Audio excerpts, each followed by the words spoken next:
All right, so now we've dealt with our trig, we dealt with all the other ones. Now the last one that we're going to talk about right now is inverse trig function.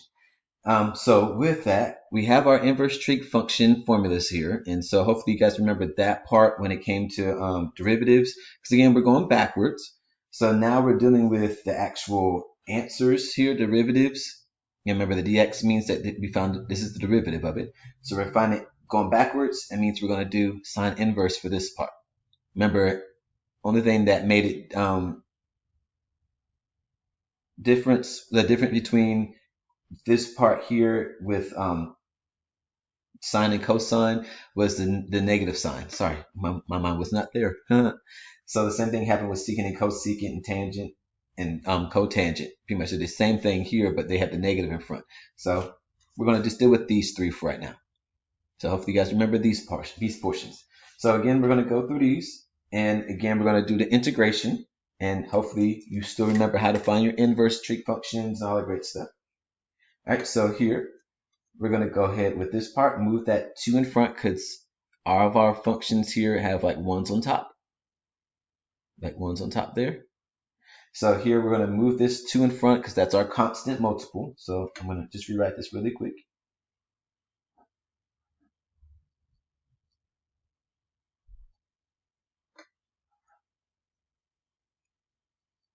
Okay, so here we're going to go ahead and move that 2 in front and deal with the rest of it.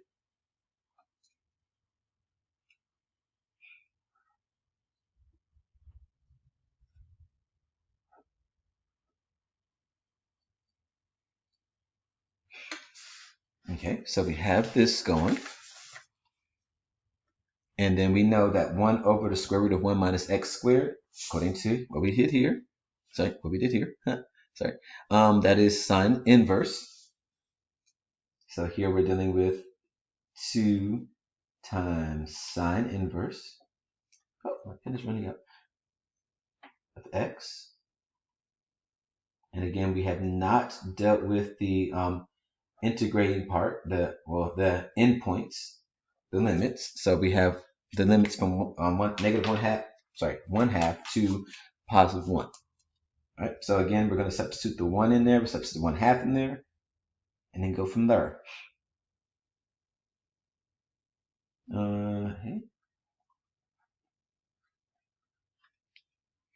Minus, and we do like this, sine of 1 half, sine inverse of 1 half. Sorry.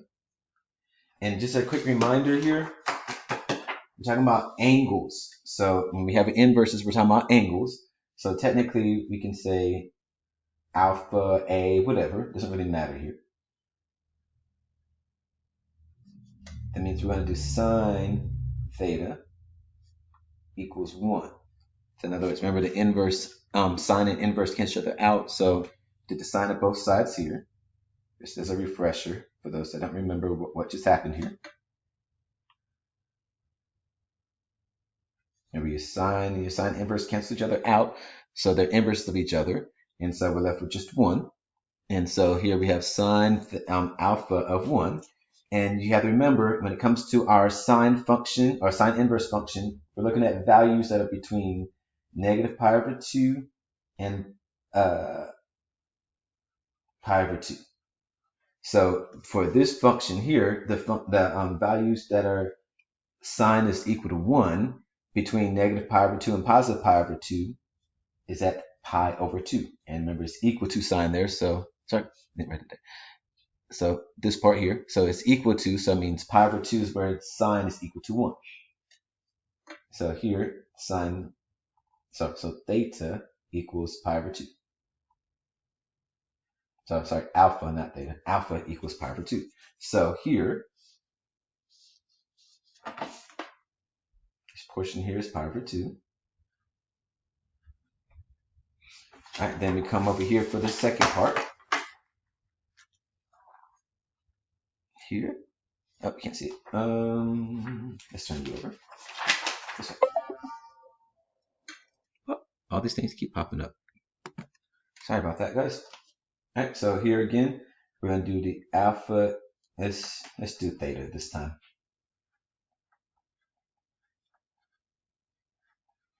All right, so here's sine theta is equal to 1/2. And we have to figure out again, where is sine theta equal to 1/2 between negative pi over 2 and positive pi over 2? And that is at pi over 6. So remember your values. It's important that you know your trig values here. This is pi over 6 here. And so here, if you want, you can either subtract them or distribute. Doesn't really matter. I'm going to distribute really quick because I think that makes it look a little bit easier. And that minus pi over 3, which is 2 pi over 3. Okay, so that's our two answers there. Well, that's our answer for this part. And again, remember your trig functions, your values, knowing where these pieces are, where the values are. And for my class, we really didn't hit that in pre-cal, but it's important that you know it. So make sure you do go back and study those and know those here. All right, and then the last one here is for the 1 over x squared, and that's going to be considered our tangent here, because it's the same value there. All right, so here, oh, what am I doing? I don't need that part. I'm going to do it over here. So this is tangent inverse x from -1 to square root of 3. And just as a reminder for tangent here, tangent deals with restrictions. Pretty much it only goes from negative pi over 2 to positive pi over 2. But remember, at negative pi over 2 and positive pi over 2, things are happening. Those are where they're undefined. They're asymptotes. So therefore, it cannot equal pi over 2, negative pi over 2 or positive pi over 2, because those are where asymptotes go. And therefore, nothing is equal there. Okay, so here, I'm just going to pull this. Sorry, I forgot that part. And so here, we have square root of 3 minus tan of -1, inverse, sorry, of -1. And just, again, I realized I didn't write this down.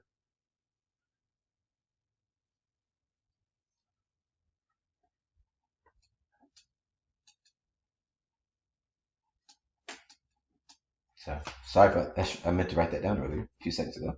All right, so looking at these parts here, we do the exact same thing that we did a few minutes ago with our sine that we did over here in this problem A.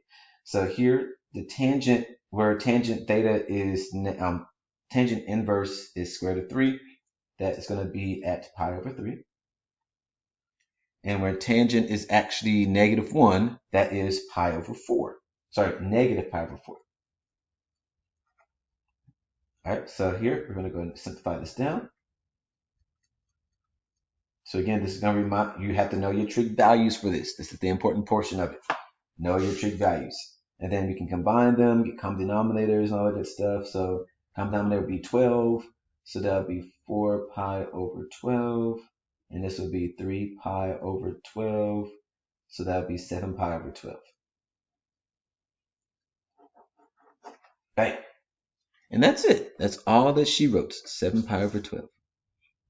All right, so just before we move and before we finish this video real quick, okay, we know that sine, and I'm going to put the restrictions up here.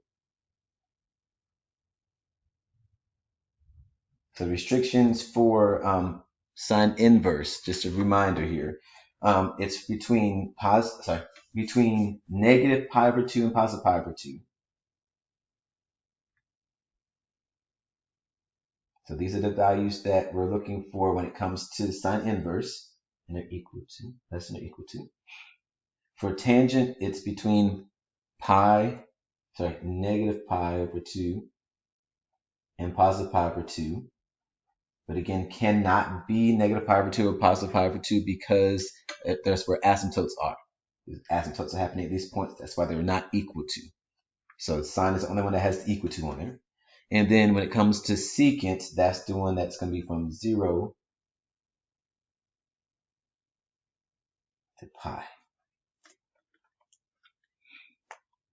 All right, so we have those functions there, and that's it. So remember these, don't forget those, they're important.